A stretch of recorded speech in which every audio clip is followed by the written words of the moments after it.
मित्रांनो नमस्कार. 2-3 दिवस झालं ब्लॉगला आपण म्हणजे टाईमच भेटला नाही.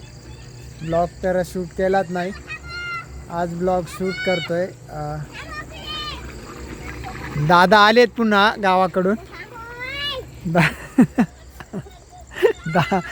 दादा आले तर दादाला कसं हे जे 2-3 महाडाकू आहेत ते सुधरू देईन झाले दादाला. हा बघा इकडून शनेश्वर आला. अरे शनेश्वर कसं काय आला तू सकाळी? कोणत्या गाडीनं? ओटू. इकडे बोल, इकडे इकडे. हां ते आपलं हे सांग ना, आपल्या चॅनलला सबस्क्राईब करायला सांग ना. काय केलं होतं माझ्या चॅनलला? केलं का? आणि व्हिडिओ लाईक केलता का नाही? तू आमचे व्हिडिओ बघत असतो का? किती वेळा? हां तर शनेश्वर आला इकडे. शनेश्वर सायकल खेळायला. भावेश तर काय, भावेश खायला आईस्क्रीम. कोण आणलाय? हां कोण आणली? बाबानं आणली.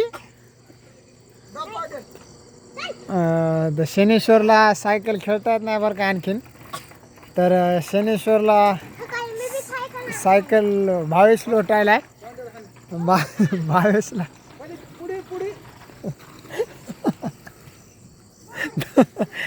आता दादाची ड्युटी या 3 डाकू सोबत आहे.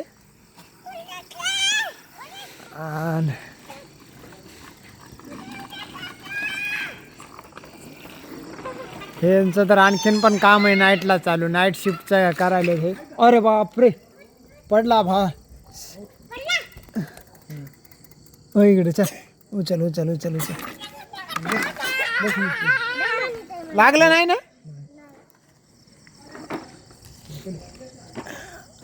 एवढे मच्छर चावायलेत मित्रांनो बाहेर. तर मच्छर चावायलेत कारण की मगाने एवढं वारं सुटलं होतं भयानक. असं वारावादनामुळं ह्या आमच्या ज्या बाहेर खुर्च्या होत्या त्या खुर्च्या सुद्धा इकडे उडून गेल्या. एवढं भयानक वारावादन सुटलं होतं. सकूचं चालू आहे घरामध्ये आथरण टाकणं. कारण दादा आले तर आज काय, दादा बाज एकच आहे ना आपल्याला. दादा खाली झोपतात,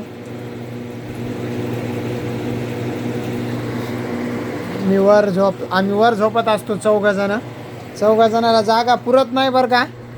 तरी पण एक जण झोक्यामध्ये झोपत असते आणि एक जण खाली झोपत असते. सकूच्या मोबाईलचा ग्लास तुटला आहे. त्याला ग्लास आणायचा आहे टाकून. जर नाही टाकून आणला तर भावेश खूप वेळा मोबाईल आपटत असतो. मोबाईल जर आपटला तर अवघडच होईल.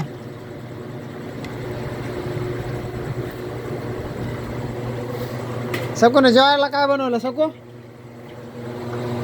हां मेथीची